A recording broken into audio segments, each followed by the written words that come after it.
Tuhan, kami bersyukur dan berterima kasih hari ini Engkau memberikan kami kesempatan untuk sekali lagi mendengar firman Tuhan.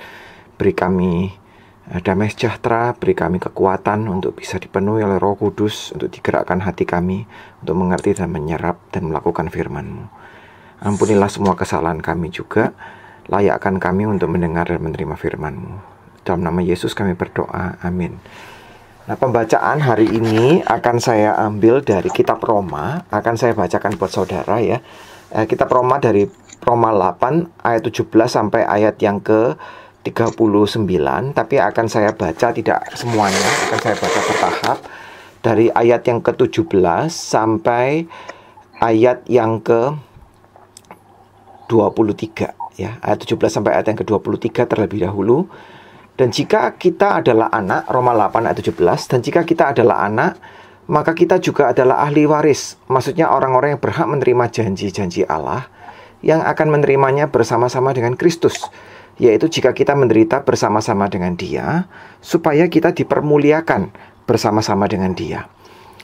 Sebab aku yakin bahwa penderitaan zaman sekarang ini tidak dapat dibandingkan dengan kemuliaan yang akan dinyatakan kepada kita. Sebab dengan sangat rindu seluruh makhluk menantikan saat anak-anak Allah dinyatakan. Karena seluruh makhluk telah ditaklukkan kepada kesia-siaan, bukan oleh kehendaknya sendiri, tapi oleh kehendak Dia yang telah menaklukkannya. Tetapi dalam pengharapan, karena makhluk itu sendiri juga akan dimerdekakan dari perbudakan kebinasaan dan masuk ke dalam kemerdekaan kemuliaan anak-anak Allah. Sebab kita tahu bahwa sampai sekarang segala makhluk bersama-sama mengeluh dan sama-sama merasa sakit bersalin. Dan bukan hanya mereka saja, tetapi kita yang telah menerima karunia sulung roh, kita juga mengeluh dalam hati kita sambil menantikan pengangkatan sebagai anak, yaitu pembebasan tubuh kita.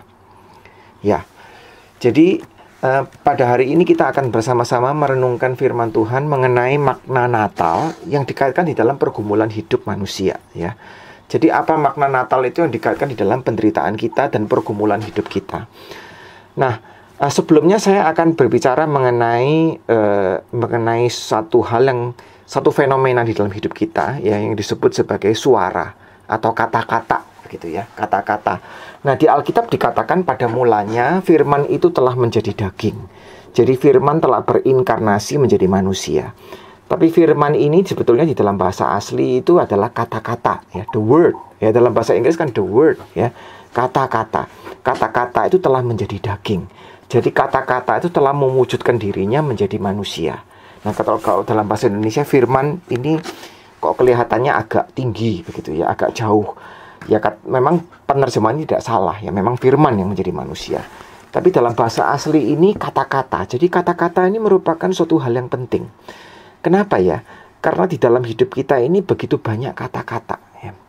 Begitu banyak suara ya, suara atau kata-kata yang kita dengar begitu. Jadi setiap pengalaman hidup manusia, pengalaman hidup kita sendiri, pergumulan hidup kita sendiri itu menyampaikan kepada kita pesan-pesan ya, menyampaikan kepada kita kata-kata. Nah, seringkali di dalam hidup kita pergumulan yang kita alami ya, kesusahan yang kita alami itu menjadi sulit, menjadi tidak tertanggung karena kesusahan itu menyampaikan pesan-pesan, menyampaikan kata-kata. Jadi setiap kali kita susah, kita mengalami pergumulan, kenapa kok itu rasanya berat ya? Karena pergumulan itu menyampaikan pesan. Pesannya apa ya? Nah, pesannya itu adalah kamu ini gak sanggup untuk menghadapi ini semua. Nah, itu pesannya, salah satunya itu misalnya. Kamu sudah gak kuat, aku sudah gak kuat. Lalu pesan ini kita ambil jadi kata-kata kita sendiri gitu. Saya sudah tidak kuat, saya sudah tidak bisa.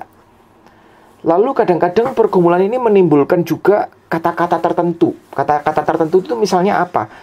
Kamu ini kok sial ya orangnya ya, nasibmu kok kurang bagus ya, dari dulu kok seperti ini ya. Nah, kata-kata ini juga kita masukkan begitu, kita turuti. Sehingga kita merasa, wah saya ini orang yang nasibnya kurang baik ya, nasib saya buruk gitu. Dalam pergumulan kadang-kadang ada juga kata-kata yang lain. Kata-kata yang lain itu adalah kenapa kok saya tidak sebagus orang lain hidupnya, kenapa kemampuan saya tidak sebaik orang lain.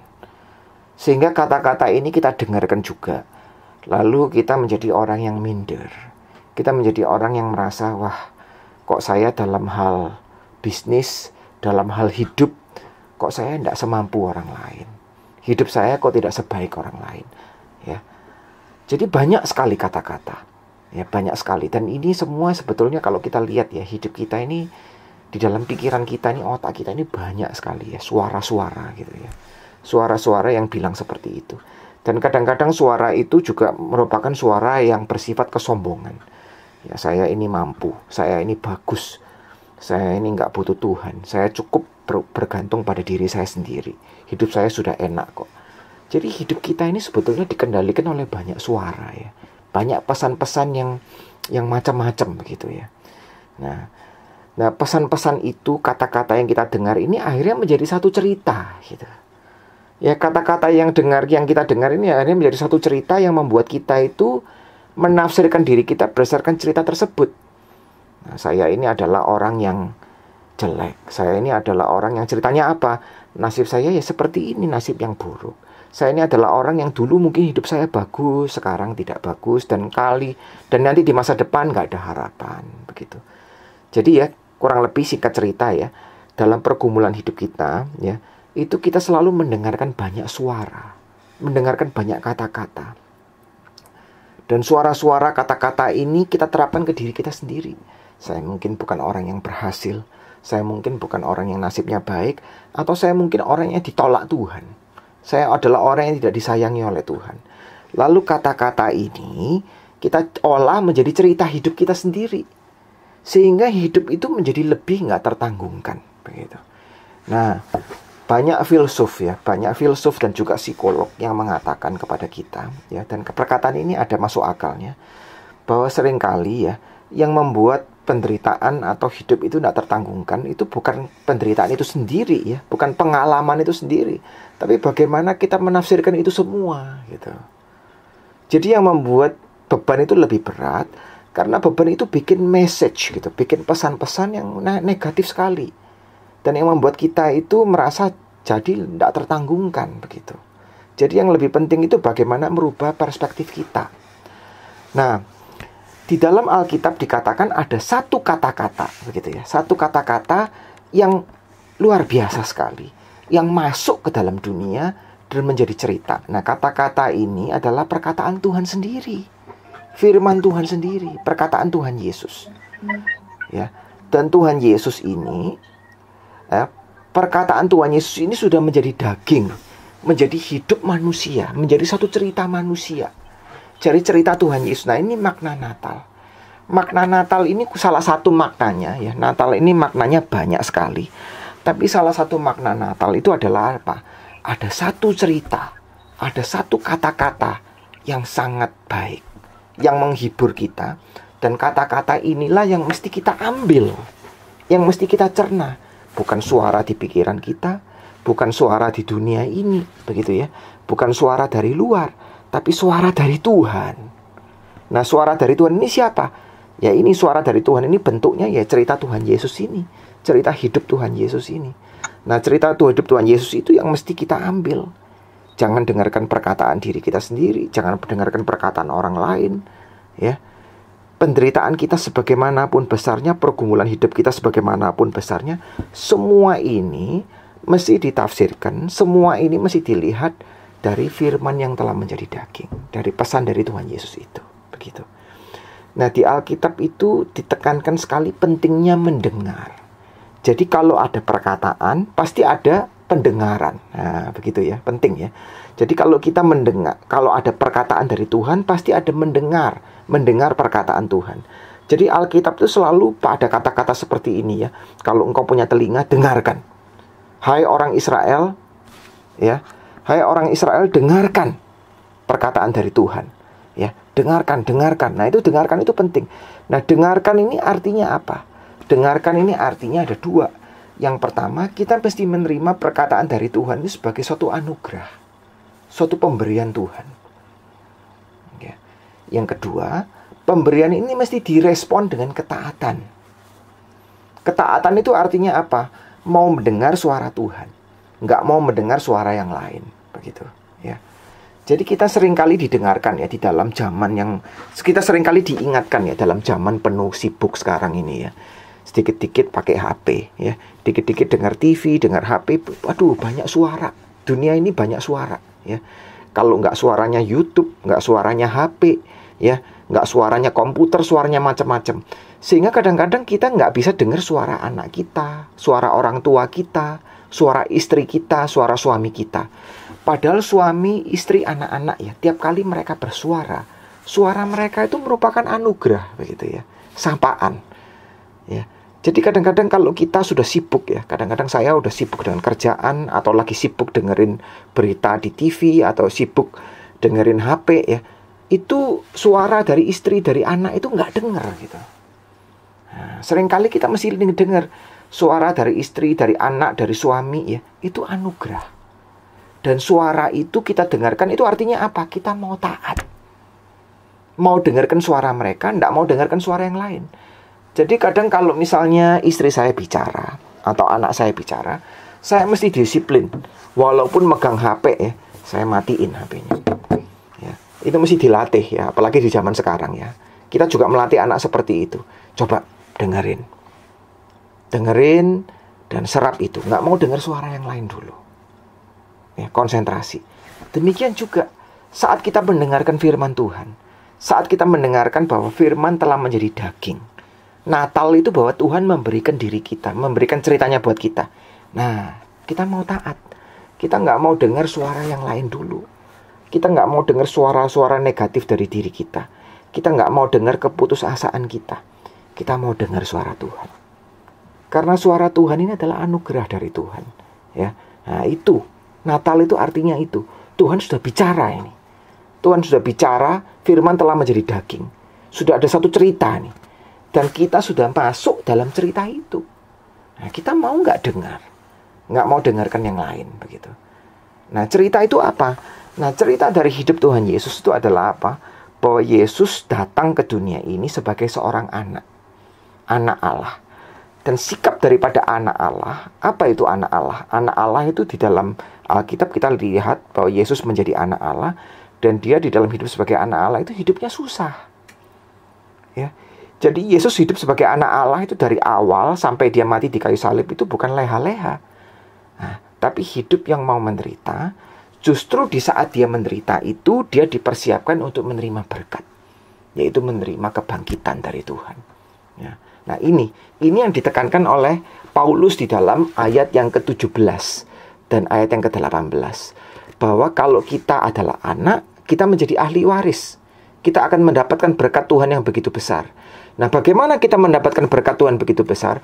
Kita mesti menderita dulu bersama dengan Kristus. Nah, begitu. Jadi ini ceritanya Tuhan Yesus. Ceritanya Tuhan Yesus itu bersakit-sakit dahulu, bersenang kemudian. Ibaratnya seperti itu, ya. Menderita sampai di kayu salib, baru bisa menerima kebangkitan. Nah, itu cerita Tuhan Yesus. Ya. Nah, kita orang Kristen adalah orang-orang yang sudah masuk ke dalam ceritanya Tuhan Yesus. Kalau kita sudah masuk dalam ceritanya Tuhan Yesus, berarti kita harus bagaimana ini? Nah, kita lihat diri kita berdasarkan ceritanya Tuhan Yesus, bukan berdasarkan cerita kita. Dan apa cerita Tuhan Yesus yang kita alami itu adalah bahwa kita sekalipun menderita, ya, penderitaan kita mempersiapkan kemuliaan nanti. Sehingga Paulus berkata, sebab aku yakin penderitaan zaman sekarang ini tidak dapat dibandingkan dengan kemuliaan yang akan dinyatakan kepada kita. Semakin besar kesusahan itu, semakin besar penderitaan itu, lebih besar lagi kemuliaan yang sudah Tuhan siapkan buat kita. Ya. Dan berkat dan kemuliaan yang Tuhan siapkan buat kita itu bisa juga di hidup sekarang ini. Tuhan akan memberikan berkat, memberikan pemulihan, tapi terlebih lagi di hidup yang akan datang. Ya. Di langit yang baru dan bumi yang baru. Nah, ini adalah ceritanya.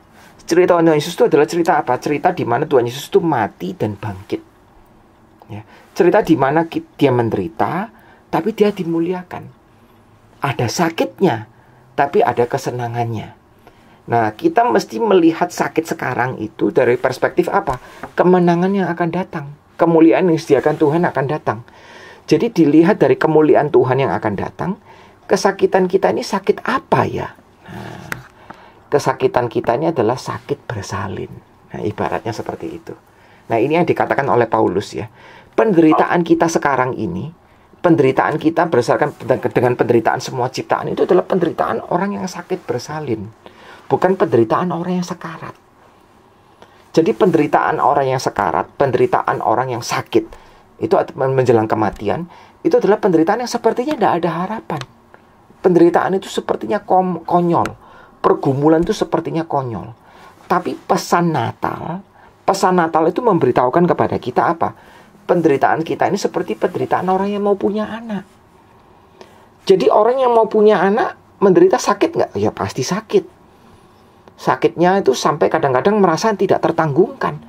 Tapi pada saat dia berpikir sakit ini sementara. Dan bukan cuma sementara, sakit ini akan diakhiri dengan kebahagiaan yang besar. Karena saya akan lihat wajah anak saya. Dan begitu seorang ibu melihat wajah anaknya, ya, atau membayangkan akan melihat wajah anaknya, itu penderitaan itu bisa dikurangi. Dan semua itu merasa worth it. Nah, begitu ya. Melihat kemuliaan itu, penderitaan itu merasa apa? Merasa ditawarkan ibaratnya, dikalahkan. Ya. Jadi apa artinya penderitaan dikalahkan? Penderitaan dikalahkan itu artinya semuanya itu worth it. Semuanya itu mau saya tanggung asal saya bisa lihat wajah anak saya. Waktu saya lihat wajah anak saya, sesakit apapun ya, kok semuanya itu rasanya worth it gitu ya. Saya rasanya layak. Nah, ini bedanya. Jadi ada penderitaan yang memimpin kepada keputusasaan, ada penderitaan yang mengantisipasi pertolongan Tuhan. Nah, ini yang kita mesti punya. Nah, ini yang diberitakan juga di dalam kitab Ibrani, bahwa Yesus pada saat dia memikul salib menderita sebegitu besar. Ibrani pasal 12 dikatakan bahwa Yesus terus melihat akan sukacita yang sudah disiapkan Tuhan. Jadi pada saat kita menderita, kalau penderitaan kita itu kita tanggung dengan melihat sukacita yang disediakan oleh Tuhan, maka itu penderitaan seperti sakit bersalin. Gitu ya. Nah, itu akan dikalahkan nanti. Nah, ini artinya apa? Kita menanggung penderitaan itu bukan dengan keputusasaan, tapi dengan satu hal. Nah, satu kata baru yang ingin saya perkenalkan kepada saudara adalah antisipasi. Kita melihat penderitaan ini dengan mengantisipasi pekerjaan Tuhan. Ya, mengantisipasi pekerjaan Tuhan. Nah, Yesus datang ke dunia. Itu pesan Natal. Datang ke dunia untuk apa? Untuk menderita bersama kita dan akhirnya menang. Jadi penderitaan Tuhan Yesus ini adalah penderitaan di mana dia itu ikut menderita bersama dengan manusia. Nah, begitu. Nah, pada saat dia menderita bersama dengan manusia, dia bisa merasakan penderitaan kita. Nah, sama dengan kita orang Kristen, mungkin dari antara kita, mungkin kita adalah orang-orang yang lagi dalam pergumulan, atau mungkin tidak di dalam pergumulan, ya terserah ya. Mungkin keadaan kita apa, kita tidak tahu. Tapi ya, kita mesti memiliki sikap seperti Tuhan Yesus. Sikap seperti Tuhan Yesus itu apa? Di dalam keadaan bergumul itu ya, kita bergumul mendoakan orang lain.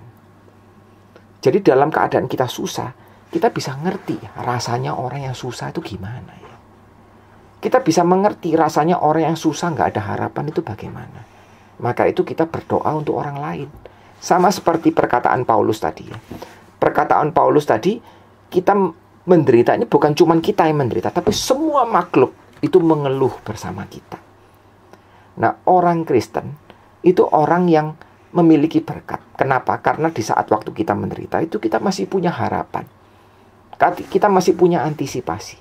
Tapi begitu banyak orang itu menderita tanpa harapan. Tidak mengenal Tuhan. Nah, kita berdoa buat mereka supaya mereka mengenal Tuhan. Jadi, orang Kristen menderita bersama dengan Tuhan Yesus. Itu artinya apa? Yang pertama tadi, menderita dengan mengantisipasi kebangkitan. Mengantisipasi pertolongan Tuhan. Dan yang kedua, kita menderita juga dengan mau mendoakan orang lain. Tanpa memusatkan diri kepada diri kita sendiri. Begitu. Tanpa mengeluh, tanpa melihat bahwa kita ini, ya orang kalau menderita ya seringkali itu perasaannya bahwa kita ini paling menderita. Ya.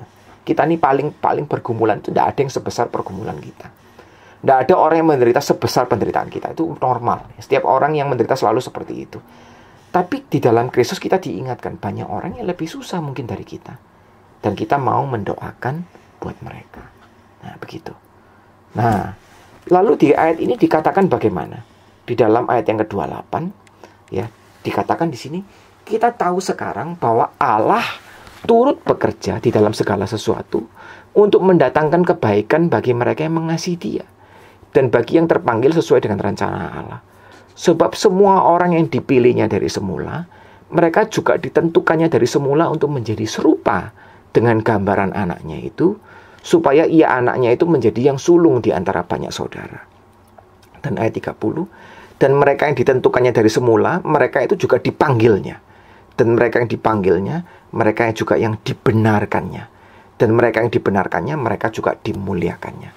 Jadi artinya di sini apa? Di dalam ayat 28 dikatakan bahwa Allah bekerja dalam segala hal untuk mendatangkan kebaikan.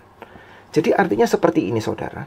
Waktu kita percaya bahwa kita ini sekarang diselamatkan di dalam Kristus, kita melihat dari cerita Natal, dari cerita Kristus di dunia ini, kita melihat bahwa apa saja yang dialami oleh Tuhan Yesus, penderitaan, penghinapan yang dialami, semua itu bekerja sama mendatangkan kebaikan bagi Tuhan Yesus. Sehingga Tuhan Yesus bangkit dari antara orang mati, sehingga apapun yang Tuhan alami itu akhirnya dikalahkan dengan kesenangannya.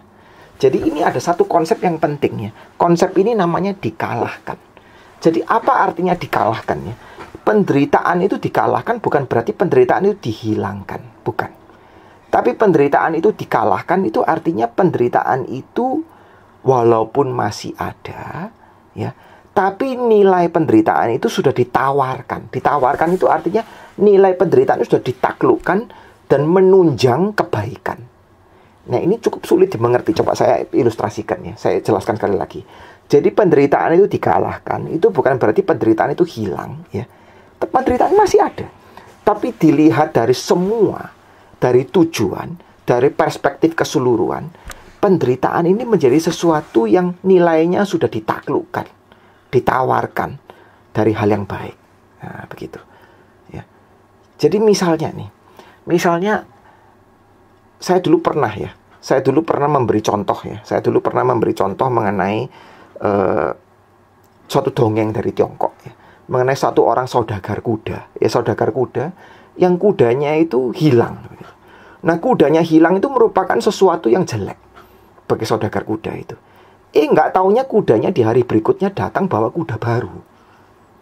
Nah, hal yang baik bawa kuda baru ini membuat hal yang jelek ini jadi bernilai gitu. Nah, ini namanya yang jelek ini dikalahkan. Artinya seperti itu. Gak lama anaknya naik kuda yang baru.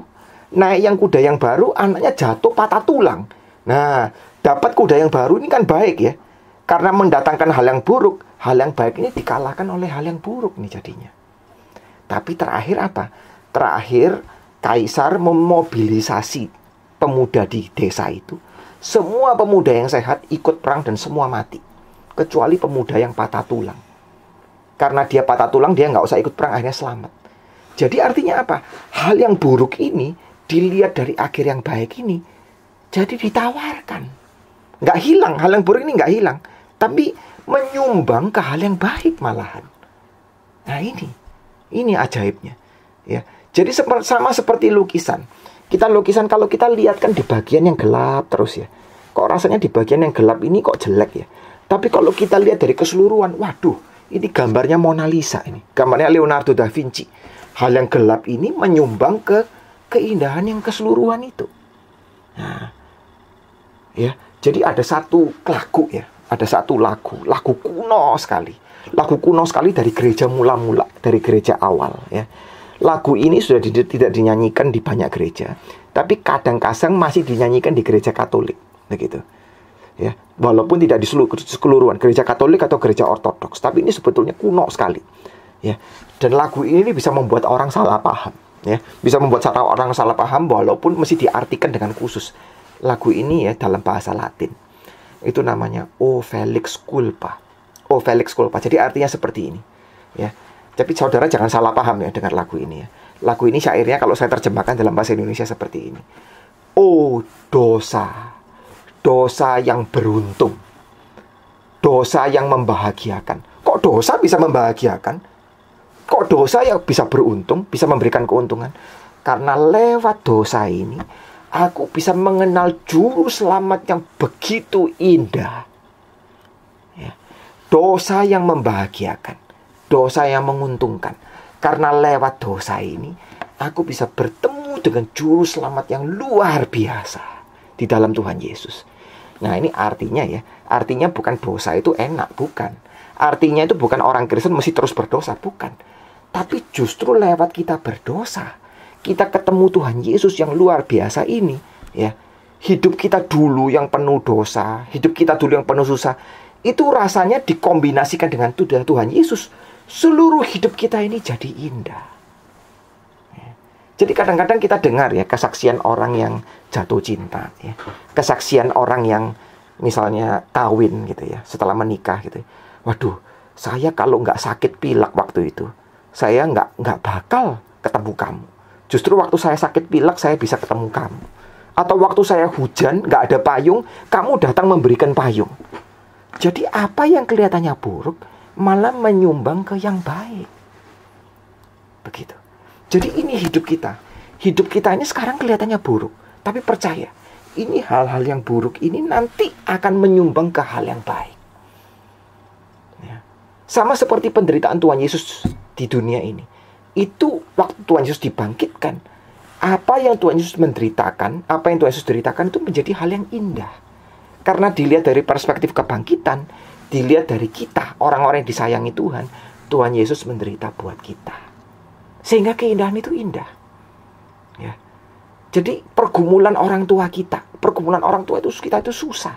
Mereka mencari makan buat kita susah. Tapi kesusahan itu menjadi indah. Karena dilihat dari hasilnya kita melihat bahwa orang tua kita itu bergumul buat kita.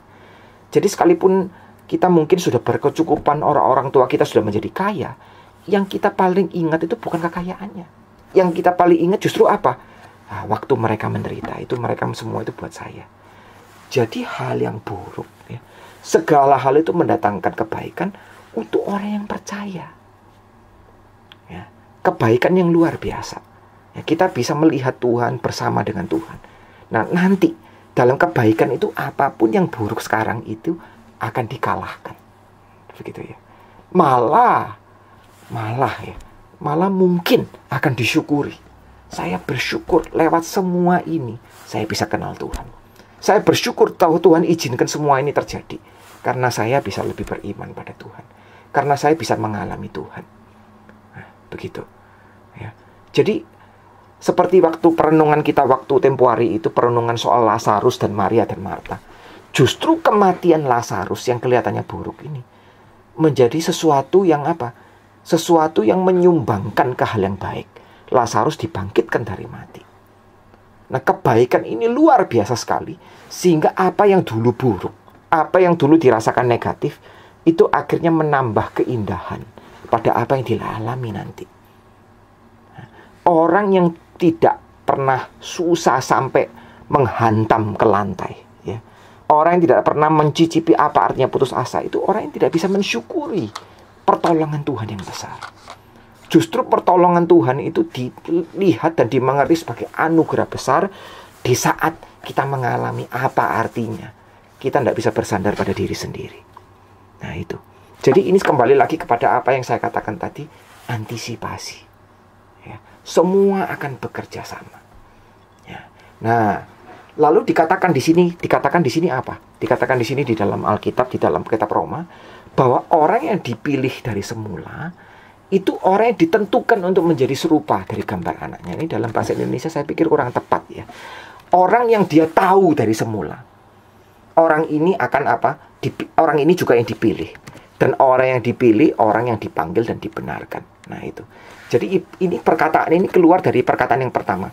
Orang yang dia tahu dari semula. Jadi dalam bahasa Indonesia dikatakan orang yang dipilihnya dari semula. Jadi Tuhan tahu dari semula. Tuhan tahu dari semula itu artinya apa ya? Tuhan sudah lihat dari depan. Tuhan sudah lihat. Dari awal, Tuhan sudah lihat apa yang bakal terjadi dalam hidup kita. Tuhan sudah lihat seluruh hidup kita. Sebelum semua ini terjadi, Tuhan sudah tahu. Begitu. Jadi maksudnya ini seperti ini. Nasib kita apa yang kita lakukan, apa yang kita alami sudah jelas di hadapan Tuhan. Dan bukan cuman itu, Tuhan bilang. Bukan cuman Tuhan tahu lebih awal, Tuhan juga menentukan. Menentukan. Nanti kata menentukan ya, di dalam bahasa asli atau di dalam terjemahan bahasa Inggris itu lebih bagus, mempredestinasikan. Jadi kata menentukan ini artinya predestinasi. Jadi predestinasi itu artinya apa ya? Tuhan sudah menentukan nasib yang baik buat kita. Artinya itu. Ya. Jadi predestinasi itu artinya Tuhan telah memutuskan bahwa cerita hidup kita itu baik. Itu artinya. Ya. Nah, bagaimana kita tahu bahwa cerita hidup kita itu baik? Nah, ada tonggak-tonggak cerita hidup yang baik. Tonggak-tonggak cerita hidup yang baik itu adalah yang pertama apa? Kita adalah orang yang dipilih. Ya. Kita dipilih oleh Tuhan, dikasih oleh Tuhan, dan bukan cuma dipilih. Ya, sebelum kita dilahirkan pun kita sudah dipilih oleh Tuhan. Tapi bukan cuma kita dipilih, kita adalah orang yang dipanggil. Ya, kita dulu nggak nyangka kita bisa dipanggil oleh Tuhan. Aku orang yang seperti ini, aku dipanggil untuk percaya oleh Tuhan. Bukan cuma dipanggil, orang yang dibenarkan. Dibenarkan itu artinya apa? Artinya kita adalah orang yang diampuni dosanya. Dan bukan cuma dibenarkan, kita adalah orang yang akan apa? Dimuliakan. Menjadi serupa dengan gambar Allah. Jadi kita itu dipilih, dipanggil, dibenarkan, dimuliakan. Nah, ini 4 tonggak nasib baik kita. 4 tonggak cerita baik manusia. Nah, di dalam kebudayaan Tionghoa juga ada 4 tonggak cerita manusia. Dalam cerita budaya Tionghoa. Dalam budaya Tionghoa, 4 tonggak kisah manusia itu apa? Seng Lao Ping Si. Lahir, tua, sakit, mati. Nah, itu kurang enak ya didengarnya ya. Jadi manusia itu bagaimana sifatnya? Ya, manusia itu dari dulu kaya atau miskin, ya, umurnya panjang atau pendek, yes. Semua manusia nasibnya sama. Nasibnya apa? Seng Lao Ping Si. Lahir, bertumbuh jadi tua, tua sakit, habis sakit mati. Nah, itu nasibnya manusia. Ya. Jadi bohwat ya. Orang Tionghoa bilang bohwat ya. Nggak ada cara untuk menghindari nasib ini. Semua manusia sekaya apapun, sesehat apapun, secantik apapun, Seng Lao Ping Si. Mati, lahir, tua, sakit, mati. Lahir, tua, sakit, mati. Itu hidupnya manusia. Ya. Tetapi bagi kita orang Kristen, seburuk apapun hidup kita, sesulit apapun hidup kita, sejelek apapun rupa kita, sependek apapun umur kita, ada 4 tonggak. Dipilih, dipanggil, dibenarkan, dan dimuliakan. Nah, itu nasib yang baik. Jadi sebetulnya ya, yang mendapatkan nasib yang baik itu sebetulnya cuma Tuhan Yesus. Tuhan Yesus itu yang dipilih. Tuhan Yesus itu yang dipanggil. Dan Tuhan Yesus itu yang membenarkan kita. Ya. Lewat Tuhan Yesus kita dibenarkan. Dan Tuhan Yesus yang dimuliakan. Nah, itu perintah, itu artinya Natal. Artinya Natal apa? Paling tidak ada satu manusia yang nasibnya baik. Paling tidak ada satu manusia yang nasibnya bukan Seng Lao Ping Si. Bukan lahir, tua, mati. Bukan. Nah, satu manusia ini Tuhan Yesus. Tuhan Yesus akan mengalahkan kematian, mengalahkan maut. Nasibnya baik. Nah, kita adalah orang-orang Kristen. Orang-orang Kristen itu adalah orang yang kecipratan berkat. Jadi orang yang dimasukkan di dalam Tuhan Yesus sehingga nasibnya jadi baik juga. Nah, jadi bagi kita yang sering mendengarkan suara-suara, kok nasibku jelek ya. Kok aku orangnya hidupnya kok sial ya. Kok aku orangnya kurang beruntung ya. Nah, kita dengar perkataan Tuhan. Orang yang dipilihnya, kamu adalah orang yang dipilih, kamu adalah orang yang dipanggil, dibenarkan, dan kamu adalah orang yang dimuliakan. Akan menjadi sama dengan Kristus. Nah, itu. Ya. Jadi dari perkataan, dari firman Tuhan ini kita bisa belajar beberapa macam suara dari Tuhan. Semuanya ini dikomunikasikan lewat cerita Natal. Sebetulnya lewat inkarnasi. Kita sering berpikir, aduh, kok masa depan gak ada harapan ya. Waktu kita bilang masa depan gak ada harapan, ada suara apa? Nah, seperti tadi yang kita bilang, semua ini cuma sakit bersalin. Dari mati ada kebangkitan. Waktu kita bilang yang paling susah itu aku ya. Aku ini gak ada orang yang susah aku. Kita diajak Tuhan untuk memikirkan dan mendoakan bagi mereka yang susah. Ya, Waktu kita bilang, ya, waktu kita bilang di dalam hati kita, ya, wah hidupku ini rumit, aku tidak lihat jalan keluar. Tuhan berkata, ya, segala perkara akan mendatangkan kebaikan. Waktu kita bilang, nasibku kok sulit ya, kok jelek ya hidupku ini ya, muda susah, tua tambah susah, ya misalnya, ya. Kita bilang seperti itu. Kita bilang, menurut orang dunia, ya, sebaik apapun kita, hidup kita itu nasibnya cuma senglau pings, mati, lahir, tua, sakit, mati. Tapi di dalam Tuhan, kita itu dipilih, dipanggil, diampuni, dan akan dimuliakan. Nah ini, suara yang dari dunia, kita counter dengan suara dari Tuhan. Ya. Dan kemudian ada lagi suara itu apa? Nah, di sini dikatakan oleh Paulus, sebab itu apakah yang kita katakan tentang semuanya itu? Jika Allah di pihak kita, siapakah yang akan melawan kita? Nah, Roma 8 ayat 31 dan ayat 32. Ia yang tidak menyayangkan anaknya sendiri, tetapi yang menyerahkan semuanya bagi kita, bagaimana ia tidak mengaruniakan segala sesuatu kepada kita bersama-sama dengan dia? Siapakah yang akan menggugat orang-orang pilihan Allah? Allah yang membenarkan mereka? Ya. Siapakah yang akan menghukum mereka? Kristus Yesus yang telah mati, bahkan lebih lagi, yang telah bangkit, yang juga duduk di sebelah kanan Allah, yang malah menjadi pembela kita. Nah, ada suara lain yang sering kita dengar, suara negatif. Ya. Suara negatif itu apa? Sepertinya kita ini adalah orang yang tidak disayang Tuhan. Gitu. Jadi orang yang merasa nasibnya buruk, itu seringkali adalah orang yang merasa bahwa dirinya sudah ditinggal Tuhan. Atau orang yang merasa Tuhan itu jahat sama dia. Jadi orang yang berputus asa, yang berkecewa itu selalu kurang lebih ya, logikanya itu sama.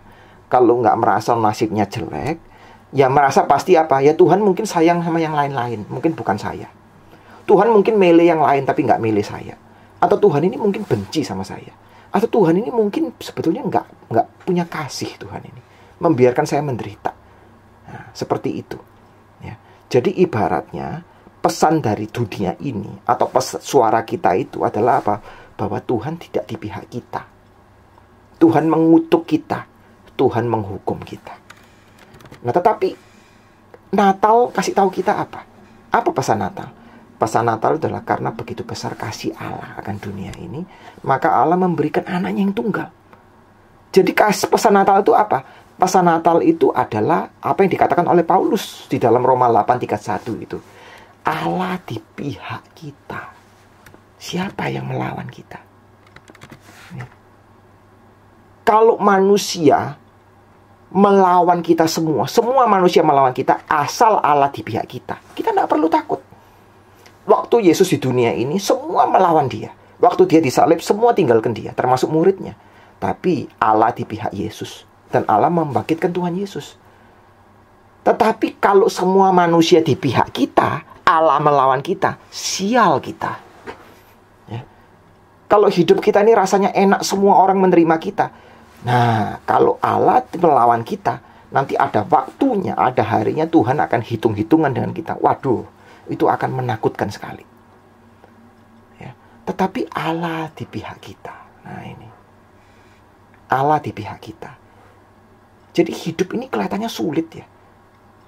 Tapi jangan khawatir, karena walaupun di bawah kolong langit ini hidup ini sulit, di atas langit ini penciptanya sudah menerima kita. Kita tidak akan lagi dihukum. Ya. Jadi Paulus berkata, siapa yang akan menuntut orang pilihan Allah? Ya, pasal 8 ayat 33. Siapa yang akan menuntut? Siapa yang akan menuduh orang pilihan Allah? Ya. Siapa yang akan menuduh, akan menuntut kita? Nah, jadi Paulus bilang, yang paling berhak menuntut kita itu siapa? Bukan setan. Yang paling berhak menghukum kita itu siapa? Bukan orang lain. Bahkan bukan setan. Yang paling berhak menghukum kita itu Tuhan sendiri.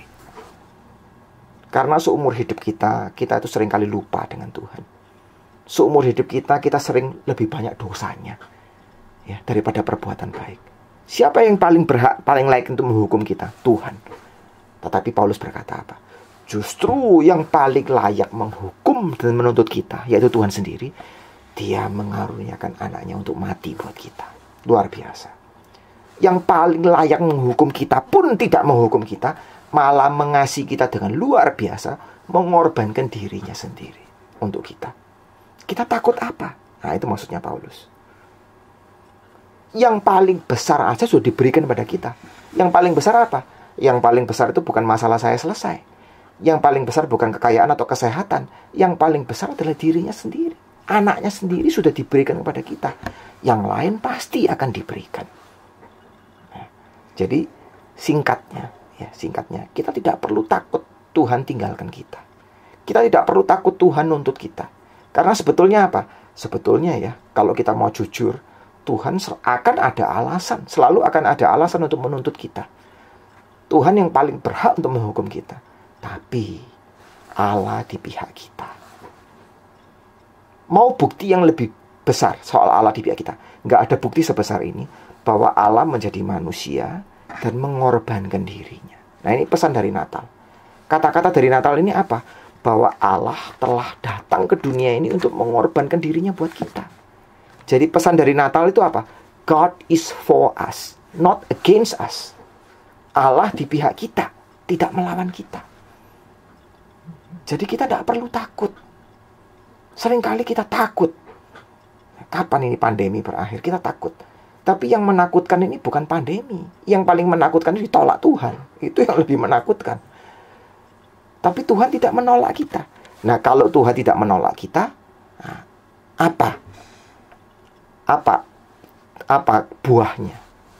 Ya, apa efeknya Tuhan tidak menolak kita? Nah, di dalam ayat ke-35, efeknya itu adalah bahwa kita tidak akan bisa dipisahkan dari kasih Kristus. Nah, jadi pasal 8 ayat 35. Siapa yang akan memisahkan kita dari kasih Kristus?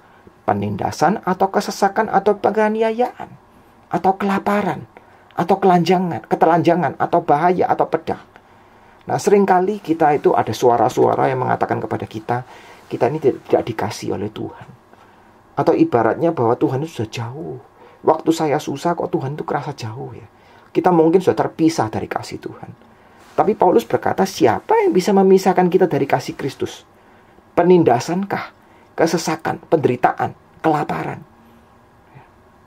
Ya, tidak akan ada satupun yang bisa memisahkan kita dari kasih Kristus. Tetapi dalam semuanya itu, kata Paulus, di dalam penderitaan itu, kita lebih daripada pemenang. Maksudnya apa?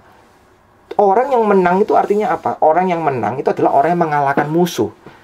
Lebih dari pemenang itu artinya apa? Kurang lebih ya, artinya lebih dari pemenang itu orang yang mengalahkan musuh dengan cara yang luar biasa. Jadi musuhnya mau mencelakakan dia, tapi senjata musuhnya malah dipakai untuk membuat dia menang. Nah, begitu. Jadi penderitaan kita ini sepertinya apa? Sepertinya ini adalah bahaya. Sepertinya ini adalah senjata musuh untuk mengalahkan kita. Tapi justru penderitaan yang sepertinya senjata musuh ini malah Tuhan pakai untuk membuat kita menang. Yang membuat kita menjadi serupa dengan Tuhan Yesus. Sehingga tidak ada yang bisa memisahkan kita dari Tuhan. Ya. Nah, Paulus berkata di dalam ayat 38 ini baik sekali. Sebab aku yakin bahwa baik maut maupun hidup, baik malaikat-malaikat maupun pemerintah, baik yang sekarang maupun yang akan datang. Nah, ini dikatakan di dalam ayat 38 itu merupakan sesuatu yang lebih besar dari manusia. Kekuatan yang lebih besar dari manusia. Apa kekuatan yang lebih besar dari manusia? Hidup mati. Maut dan hidup. Itu kekuatan yang lebih besar dari manusia. Malaikat, kekuatan yang lebih besar dari manusia. Pemerintah. Nah, pemerintah ini jangan dibilang sebagai pemerintah Indonesia atau pemerintah Amerika. Bukan ya. Pemerintah yang dikatakan oleh Paulus di sini adalah pemerintah-pemerintah yang berarti adalah kuasa-kuasa gelap. Ya, kuasa-kuasa gelap. Jadi maut tidak bisa memisahkan kita dari Tuhan. Hidup tidak bisa memisahkan kita dari Tuhan. Loh, kok hidup bisa memisahkan kita dari Tuhan ya? Nah, kenapa ya? Karena hidup itu sulit. Ya, hidup itu kadang-kadang sulit ditanggung. Sebegitu sulitnya hidup ini, sehingga kita merasa kita hidup ini seperti dikutuk. Malaikat-malaikat atau kuasa gelap semuanya tidak bisa memisahkan kita dari Tuhan. Nah, Paulus bilang apa? Yang sekarang, yang akan datang pun tidak bisa. Apa yang terjadi sekarang? Mungkin pandemi. Tidak bisa memisahkan kita dari Tuhan. Apa yang terjadi di akan datang? Kita mungkin takut. Di hari yang akan datang itu apa yang akan terjadi? Kita takut. Tapi apa yang terjadi sekarang maupun yang akan datang tidak bisa memisahkan kita dari kasih Tuhan. Sama seperti yang dialami oleh Tuhan Yesus sendiri. Apa yang dialami oleh Tuhan Yesus tidak ada yang bisa memisahkan dirinya dari kasih Bapa. Nah, lalu Paulus berkata dalam ayat 39, atau kuasa-kuasa, baik yang di atas maupun yang di bawah. Nah, kata yang di atas atau yang di bawah, ini di dalam bahasa Yunani, dalam bahasa asli, itu artinya sebetulnya ini berkaitan dengan astronomi. Jadi waktu itu banyak orang yang percaya, ya, banyak orang yang percaya astrologi. Jadi kalau bintangmu apa, nasibmu ditentukan oleh bintangmu. Ya. Atau kalau dalam budaya Tionghoa, ya, nasibmu ditentukan oleh kamu sionya apa. Ya. Tahun ini nggak bagus ini untuk orang yang sio anjing misalnya. Ya. Jadi usahanya sial terus. Itu karena siomu itu, nasibmu itu tergantung dari siomu. Jadi dalam bahasa sehari-hari, kalau saya terjemahkan oleh Paulus, perkataan Paulus, bahkan bintangmu pun, siomu pun, atau ramalanmu pun, atau kuasa apapun, itu tidak bisa memisahkan kamu dari kasih Kristus. Jadi maksud Paulus, jangan kamu takut akan nasib, kekuatan nasib, jangan. Tidak ada nasib buruk yang bisa memisahkan kamu dari kasih Kristus. Nah, lalu Paulus bilang apa? Atau makhluk yang lain. Jadi makhluk yang lain ini maksudnya Paulus, kurang lebih Paulus ngomongnya seperti ini ya. Kalau saya ngomongnya masih belum lengkap nih ya. Kematian, pedang, bintang-bintang atau malaikat-malaikat. Kalau saya masih ketinggalan sesuatu ya kamu isi sendiri. Makhluk yang lain. Nah, maksudnya seperti itu. Jadi makhluk yang lain itu apa? Sesuatu yang kamu takutkan. Pandemi, kebangkrutan, sakit, penyakit. Masukkan itu. Katakan pada dirimu, ini pun tidak bisa memisahkan aku dari Kristus. Dari kasih Kristus. Nah, jadi saya ringkas ya, Pesan Natal itu pesan apa? Bahwa Allah mengasihi kita. Dan Allah mengasihi kita itu memberikan kita suara-suara yang baru. Yang kita mesti dengarkan. Yang kita mesti perhatikan. Barang siapa punya telinga, hendak dia mendengar. Suara dunia ini bilang apa? Nah, hidup saya ini konyol. Penderitaan ini sulit ditanggung. Tapi suara dari Tuhan itu apa? Melalui Allah yang menjadi daging, firman yang menjadi daging, kita tahu bahwa penderitaan ini sakit bersalin, yang membuat kita nanti menang. Suara-suara di dunia bilang apa? Kita yang paling susah. Tapi dari Tuhan kita diajar, kita menjadi seperti Kristus, mau mendoakan orang lain yang susah, mau mengerti mereka. Dari dunia ini suaranya apa? Hidup kita ini rumit. Hidup kita ini kita tidak lihat jalan ke depan bagaimana. Semua buntu. Tapi dari Tuhan kita melihat apa? Segala sesuatu mendatangkan kebaikan. Suara dari dunia ini bilang apa? Suara dari dunia ini bilang bahwa Tuhan mungkin benci kita. Bahwa Tuhan mungkin tidak sayang buat kita. Nah, suara dari Tuhan apa? Allah begitu mengasihi kamu. Sampai mau mengorbankan dirinya lewat Natal ini. Jadi Allah tidak menuntut kita, bahkan Allah di pihak kita. Nah, suara dari dunia ini apa? Saya jauh dari kasih Allah. Tapi suara dari Tuhan, tidak ada sesuatu pun yang bisa memisahkan kita dari kasih Kristus. Nah, jadi waktu saudara lagi tertekan, waktu saudara bergumul, ya, waktu saudara tidak mengerti dalam keadaan bingung, ada satu hal yang saudara bisa tanyakan kepada diri saudara. Say it to yourself. Katakan pada diri saudara. Tanyakan pada diri saudara. Apakah aku orang yang disayang oleh Tuhan? Apakah Tuhan sayang aku? Nah, jawabannya jangan berdasarkan perasaan kita. Jawabannya bukan berdasarkan pengalaman kita. Jawabannya berdasarkan Alkitab. Iya. Natal itu artinya bahwa Tuhan sayang kita. Tuhan sayang kamu. Jadi dari begitu banyak suara-suara yang tadi saya bilang, suara dari Tuhan, kesimpulannya satu, God loves you. Tuhan sayang kamu. Jadi waktu saudara dalam keadaan putus asa, di dalam keadaan bingung dan begitu banyak suara, ya, kamu orang yang tidak layak, kamu orang yang nggak bisa apa-apa, kamu nasibnya buruk, udah, diam dulu.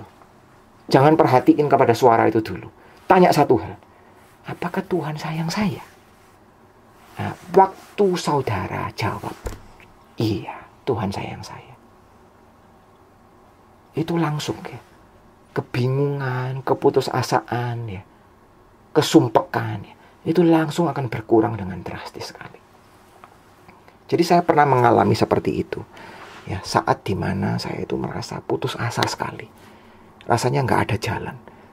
Ya, rasanya kok saya ini orang yang kok buruk ya, ceritanya itu cerita hidupnya buruk kok sampai kejepit begitu. Nah, waktu itu saya nggak mengerti. Dalam ketidakmengertian itu saya mencoba bertanya. Coba, kamu jawab. Tuhan sayang kamu nggak sih? Nah, begitu saya lihat Alkitab dan saya membaca bagian tadi ini, tidak ada sesuatu yang memisahkan kasih dari Allah. Saya berkata pada diri saya sendiri, ya, Tuhan sayang saya. Nah, waktu itu, ya, semua frustrasi itu mulai berkurang. Mulai berkurang. Suara-suara yang lain itu mulai berkurang. Nah, marilah dalam hari Natal ini, kita dibawa sekali lagi untuk mendengar perkataan Tuhan. Begitu besar kasih Tuhan terhadap kita semua. Nah, kita menanti dengan percaya, mengantisipasi pertolongan Tuhan, ya, berkat Tuhan. Mari kita berdoa. Tuhan, kami sungguh bersyukur untuk firman-Mu, karena melalui firman-Mu ini kami diajar untuk mengantisipasi kasih Tuhan. Karena melalui Natal, Tuhan bersuara dengan jelas sekali melalui Natal bahwa Tuhan Allah di pihak kami. Tuhan tidak menuntut kami. Tuhan bahkan di pihak kami. Tuhan yang paling berhak untuk menghukum kami. Tapi Tuhan tidak menghukum, malah menanggung hukuman itu. Tuhan, mampukan kami dalam keadaan seperti ini, kami mendengar suara Tuhan. Kami tidak mendengar suara kami sendiri atau suara dari dunia ini. Terima kasih Tuhan, kuatkan kami karena kami tidak mampu. Biar Tuhan selalu menopang kami dengan firman-Mu. Di dalam nama Tuhan Yesus kami telah berdoa dan bersyukur. Amin.